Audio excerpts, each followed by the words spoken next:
The Lord can take the little that you have and make it last. On every Shabbat, there's not only or holiday, there's not only a reading from the 5 books of Moses, the Torah, there's a reading from the prophets. So the reading during Hanukkah from the prophets is Zechariah 4. And this is what we read. I replied, behold, I see a gold menorah with its bowls at the top of it, 7 lamps on it with 7 pipes for the lamps that are on top of it. Also, 2 olive trees are made by it, one on the right side of the bowl and the other on the left side of it. Then he responded to me by saying, this is the word of ADONAI. This is the word of the Lord to Zerubbabel, saying, Lo b'chayil, v'lo b'koach, ki imru, ki beruchi amar ADONAI tzevaot. This is the word of ADONAI to Zerubbabel, not by might, nor by power, but by my Ruach, by my spirit, says ADONAI tzevaot, says the Lord of hosts. Okay, this is what's incredible, right? Part of the reason why we read this verse at Hanukkah is because, remember, the Maccabees relit the menorah. Guess, right? The menorah had 7 branches on it with 7 bowls for oil on it, right? And the 7 wicks in it, right? All centered around the number 7. And the oil lasted for 7 extra days. So it's all about the 7. And the menorah represents the presence of God and the divine empowerment of God, which is connected to this verse in Zechariah 4, because this phrase in Hebrew, not by might nor by power, but by my spirit, has 7 words. Lo, 1, b'chayil 2, velo 3, b'koach 4, ki, im, beruchi. 7 words in Hebrew, not by might nor by power, but by my spirit, alluding to the 7 branches of the menorah, alluding to the miracle of the 7 days that the oil lasted during Hanukkah. But how does this connect to modern times? It connects to modern times because if you look up, right, I should have brought it up to show you, but if you look at the seal for the modern state of Israel, the founding fathers of the modern state of Israel, who were not religious, right? They chose for the modern state seal of Israel a menorah, a golden menorah with 2 golden olive branches on the side of it. And what does it represent? This phrase here in the book of Zechariah, not by might nor by power, but by my spirit, says Lord, because we said in the passage, there's the 7-branch golden menorah and the two olive branches next to them. Why did they choose this? Because they recognize that the birth of modern Israel was a miracle that defied all odds. It was an impossibility. It wasn't even an improbability. It was an impossibility, okay?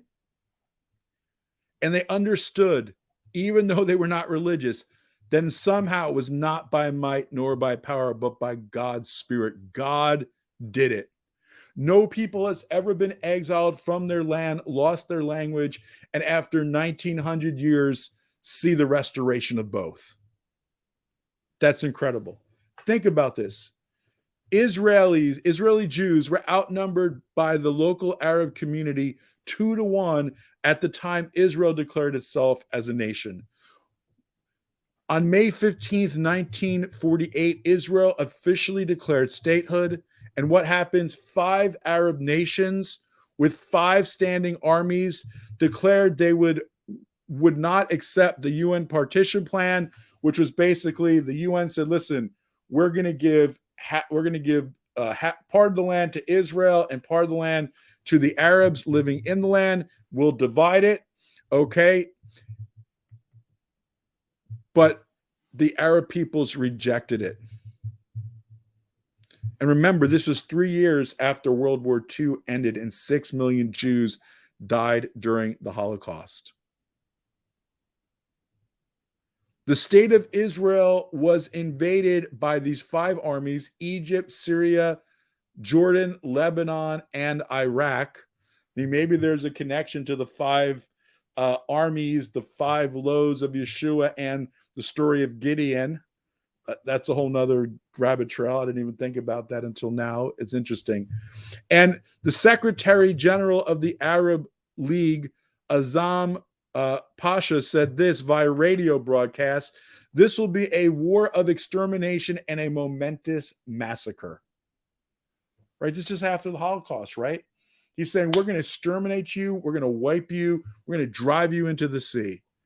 The invading armies, Arab armies, had 270 tanks, 150 field guns, 300 aircraft. And at the time of the invasion, the War of Independence is what Israelis call it, right?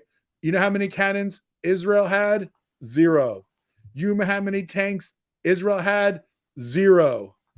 You know how many airplanes Israel had? They were old airplanes. They had 9. 9 versus 300 aircraft, 270 tanks, and 150 field guns. They were vastly outnumbered and completely outgunned, but against all odds, God caused a victory for this modern state of Israel. It was a miracle. For the first time in 2,000 years, Israel was a sovereign nation. Ben-Gurion, the first Israeli prime minister, who is primarily secular, said this: "In Israel, in order to be a realist, you must believe in miracles." Friends, if you're going to be a realist from the standpoint of a biblical worldview, like an Israeli, like Ben-Gurion said, if you want to be a realist, you have to believe in miracles. Just look at the modern state of Israel, and you can understand that God always is happy to work against the odds. And the second war was the 6-Day War, right? The Arab armies were getting to invade in 1960s. The Arab armies were getting ready to invade again.